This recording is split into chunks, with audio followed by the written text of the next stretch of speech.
Kweli mapenzi. Watu waliojifunika blanketi moja achaneni nao. Sasa ukiangalia huyu mama Dalola venye anapampiwa na gari hapa bichi. Kwa hiyo hawa watu still bado wanapendana. Na hata kama hawapendani, kids will always put them together. Wamekuwa na watoto wawili pamoja, wasichana, warembo sana, Ada and Lola. So, co-parenting inaendelea, lakini pia that's a love. Kwa sababu huwezi toa hela yako kununulia mtu gari kama hujakuwa na upendo na yeye. Naona vile pale the big smile from Mama Adalola. She's very happy about the car, guys. Mahaters mtaficha uso zenu wapi? Kwa sababu hawa wawili kuna venye. Kuna venye bado mapenzi iko kwa mbali. Angalia hiyo pose. Angalia hiyo pose wewe mwenyewe uniambie. Angalia tu hiyo pose by yourself.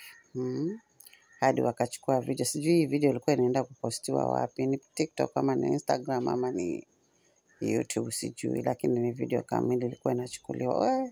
Hizo mahag. Hizo mahag guys.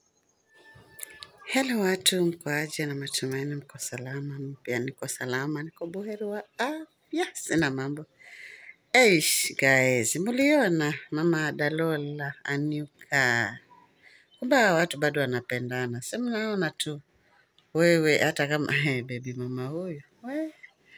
Mwenye hizo hagi alikuwa akipatia nini? Obina hapo. Hadi Obina anamwangalia tu. Guys, kuna venye kweli ni raha mtu akikuzawadia gari.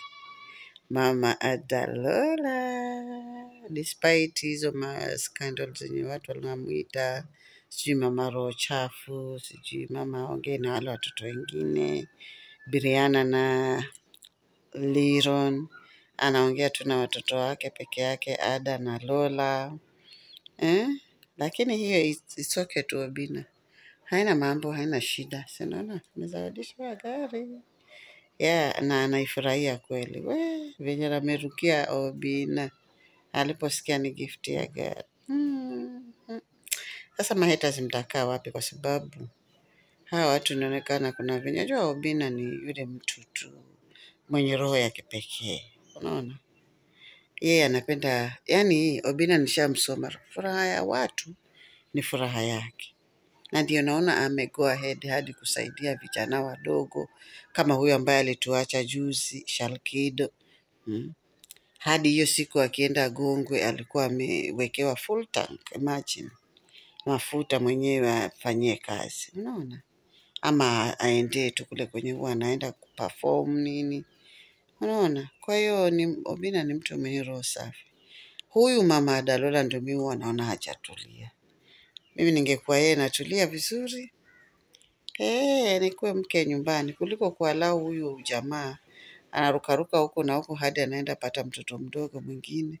Saizi ana mtoto wa 5 akifikiria alikuwa apate mvulana. Ndio huyo ameenda amepata msichana. Sasa ako na wasichana 4 na mvulana 1 na bado anaambia baby demu wa Facebook, wewe bana wacha zako. Kuja hapo nipatie kaboi. Demu wa Facebook jamani. Na Obina wapi na wapi? Obina ni mtu mzima sahi. Obina is a family man. Achane tu na haka kasichana. So nilikuwa tunawaletea hizo habari. Jamani najua mshaona mitandaoni. Lakini hiyo raha nimeiona hapo kwa huyo mama. Na juzi tu alikuwa ameandika kwa mtandao wake wa Instagram. Akisema ya kwamba yeye hata ongeangi na Obina. Wao hata si marafiki. Imefika to an extent amezawadishwa gari na uongei na mtu. Huyu mama huwezi kumwelewa. Vitu zingine anaongea hata yani si vitu za mtu uwe unashika uweke kwa akili yako. Huyo mama sijamwelewa sana vile. Mama Dalola ni Mama Dalola tu. So thank you so much you guys for always stopping by. My returning subscribers, I salute you. For the new one, thank you so much and you are welcomed here. Please subscribe. Turn on the notification bell for more videos guys. So it's a ciao for now.